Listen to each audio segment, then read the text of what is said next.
Semana passada eu fiz uma enquete no Insta perguntando sobre qual assunto deveria ser o próximo vídeo aqui do canal e ganhou o tema do vídeo de hoje, que é esse vídeo que tu está assistindo, que seria o que esperar de uma pessoa júnior no desenvolvimento de software. Então hoje eu vou falar sobre um pouco da base, qual que seria essa base que todo mundo esperaria de uma pessoa júnior e da base técnica específica, tá? Então tem a base geral e a base específica. Esse vídeo está sendo patrocinado pelo Cambly, uma plataforma onde tu pode tornar-se fluente em inglês através de aulas particulares com tutores nativos. Mas falaremos mais sobre como tu pode investir em ti mesmo daqui a pouco. Então, o que se espera que alguém júnior saiba e quais as responsabilidades, né, dessa pessoa júnior? E júnior, né? Júnior. Olha essa palavra, né?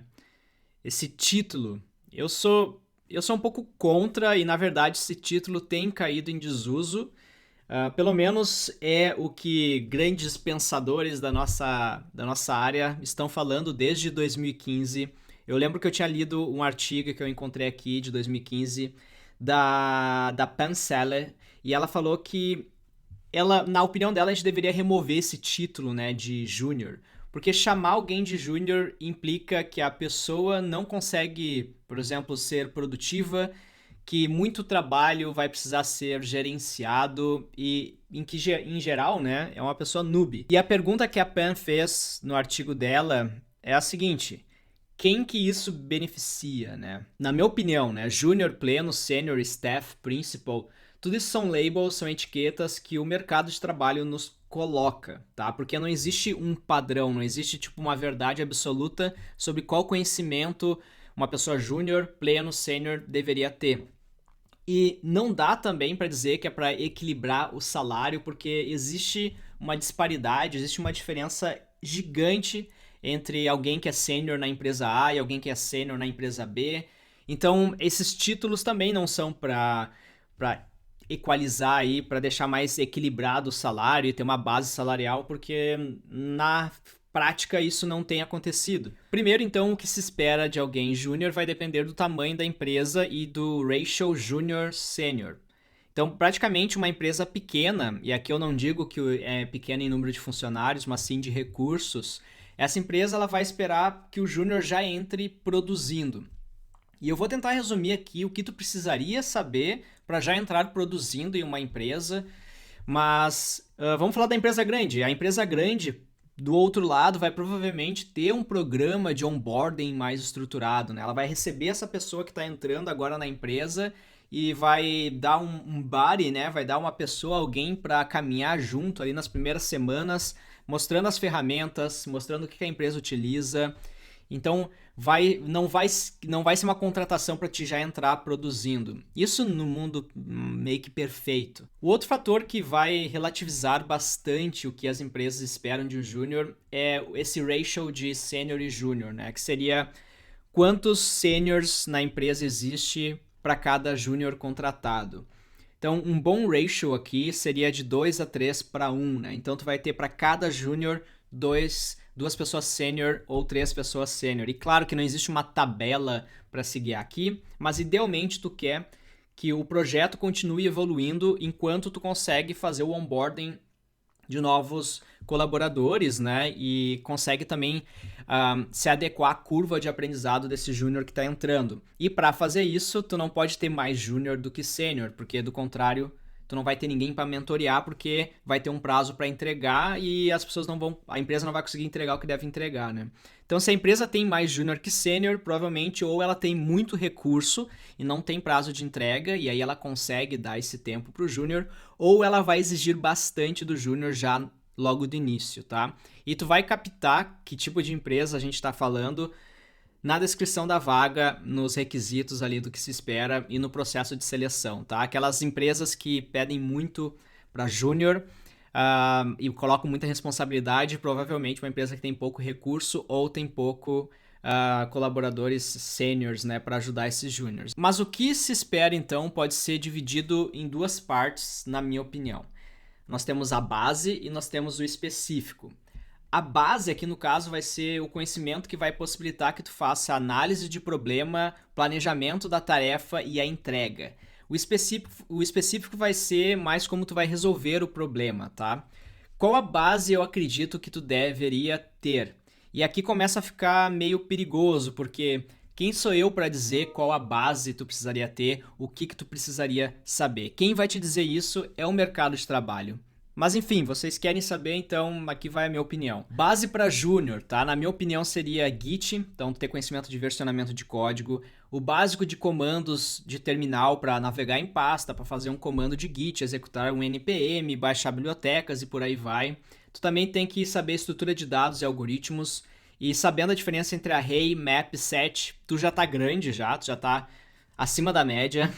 A praticar algoritmos vai ser ótimo para desenvolver a tua lógica e mais calma para resolver um problema também. Mas não tenho aqui nenhuma lista de algoritmos que tu precisa saber by heart, né, de cabeça.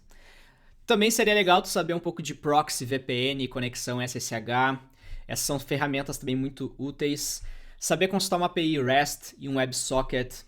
Não necessariamente tu precisa saber a fundo o WebSocket, mas é interessante tu saber a diferença entre um WebSocket e um long pooling, por exemplo. Dá para dar uma estudada em GraphQL, se na vaga que tu tá aplicando eles pedem em GraphQL, também daria para dar uma estudada, pelo menos ler um artigo antes de aplicar. Saber fazer parse, então, de um XML e de um JSON, né? Que seria a resposta de toda essa comunicação que eu acabei de falar. O básico de pelo menos 2 paradigmas de programação, e aqui vai depender muito do tipo de linguagem de programação também que tu conhece, mas eu acredito que sabendo, por exemplo, orientação a objetos e um declarativo como funcional seria interessante.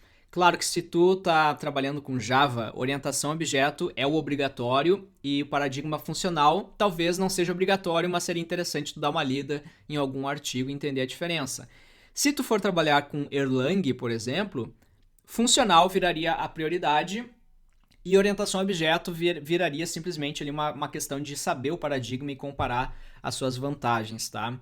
Outra coisa que seria a base, na minha opinião, para qualquer pessoa júnior seria a base de dados. Então, SQL, tu pode instalar um SQLite aí no teu computador e tu pode aprender a fazer queries lendo algum livro, tá?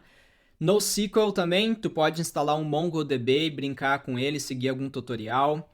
Isso seria para mim a base, tá? Tudo isso que eu te falei agora vai depender do que tu for trabalhar, se vai ser de front-end, back-end, mobile. Essa base seria bom tu entender de qualquer forma, tá? Outra coisa que eu já adianto aqui é que tu precisa aprender inglês. Esse é um investimento que, na minha opinião, independente da área que tu for atuar, vai te trazer retornos. Uma pequena pausa para falar como que tu pode investir em ti mesmo. A Black Friday do Cambly começou e eles estão com a maior promoção de todos os tempos. São 60% de desconto no Cambly e no Cambly Kids. Tem plano a partir de R$ 62 por mês para te começar hoje. Não vai gastar com besteira aí nessa Black Friday. Aproveita para aprender inglês com professores particulares do Cambly. Investir em você é sempre o melhor investimento e com esse precinho ainda vai dizer, vale muito a pena. E olha, até sexta-feira, dia 19 de novembro, tu ganha um super bônus. Uma semana grátis.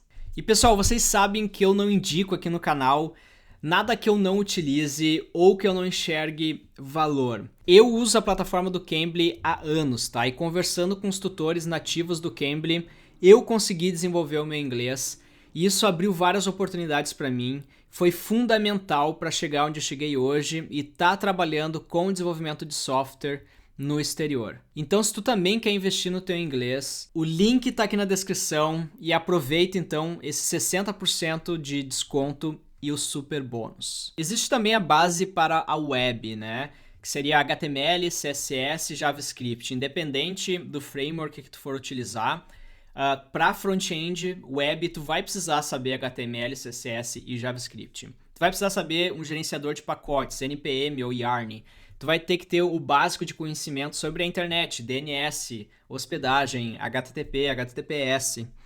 Já a base para mobile vai depender muito da plataforma e do framework. Então aqui a gente já começa a entrar na parte dos específicos. O conhecimento específico não vai valer a pena eu listar aqui para ti porque existe uma infinidade. A gente ficaria aqui eternamente listando frameworks, ferramentas, né, mais específicas. Então, nesse caso vai depender muito da vaga que tu vai estar aplicando e da tua área de interesse, se é mobile nativo, se é mobile híbrido, se é front-end, se é back-end. Se for front-end, qual framework a gente está falando? Vue.js, React, Angular. Se for back-end, qual linguagem e framework?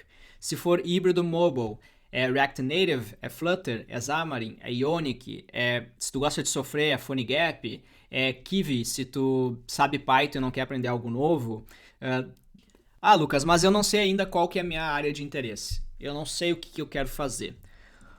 Bom, aí tu pode simplesmente focar na base que eu acabei de falar e tu vai aplicando para as vagas e vai estudando conforme tu for aplicando. E te coloca em situações onde tu consiga aprender o que tu não gosta de fazer, né? Para aí tu ir descobrindo uma área que mesmo passando sufoco e tendo dificuldades, tu tá curtindo.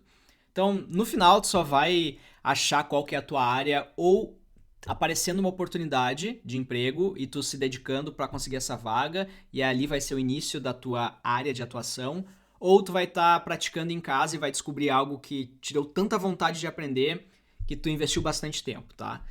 Então, o importante é não ficar parado.